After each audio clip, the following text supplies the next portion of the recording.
Il y a 2 ans, la maladie s'est déclarée, c'est-à-dire un cancer des amygdales lié au papillomavirus. S'en est suivi jusqu'à maintenant quasiment de 2 ans de traitement. Après les amygdales, il y a eu les poumons et les bronches et la trachée.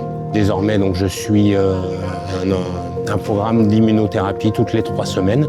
J'ai au moment où on se parle, notamment les effets secondaires de la dernière radiothérapie. J'ai vite partagé avec les équipes, avec notamment M. Kampf. Il a trouvé en tout cas les mots, M. Kampf a trouvé les mots pour me rassurer en me disant voilà, tu n'es pas le seul en situation entre guillemets d'handicap. Justement, on est là pour ça, pour t'aider si tu as besoin de quelque chose. Et à peine arrivé, je l'ai retrouvé là. On rencontre tout de suite des personnes avec un handicap plus ou moins lourd. On le voit tout de suite et on voit beaucoup de sourires.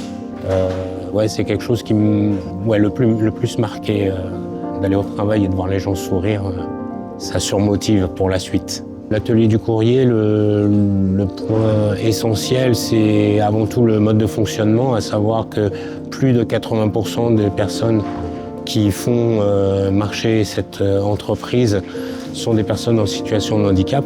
Et donc d'avoir intégré cet effectif, ça représente beaucoup pour moi. La reprise de travail, notamment au sein de l'atelier du courrier, amène pour le coup une restructuration, une réorganisation de la journée, du quotidien du coup. Et aujourd'hui, je retrouve le plaisir du week-end, du soir.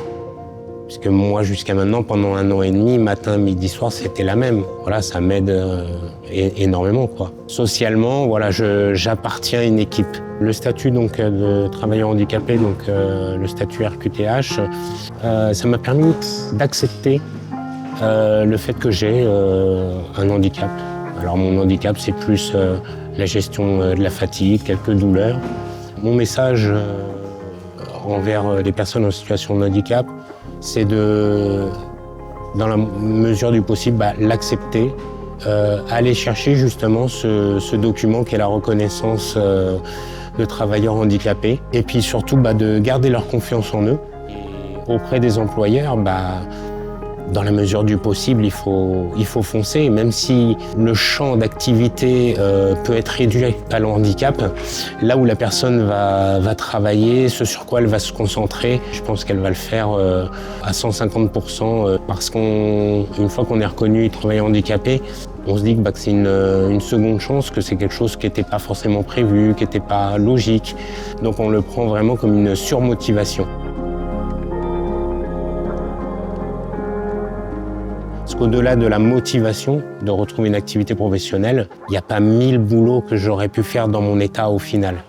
Quand je traverse des moments de douleur, je me pose et je me dis mais c'est une chance de fou, quoi.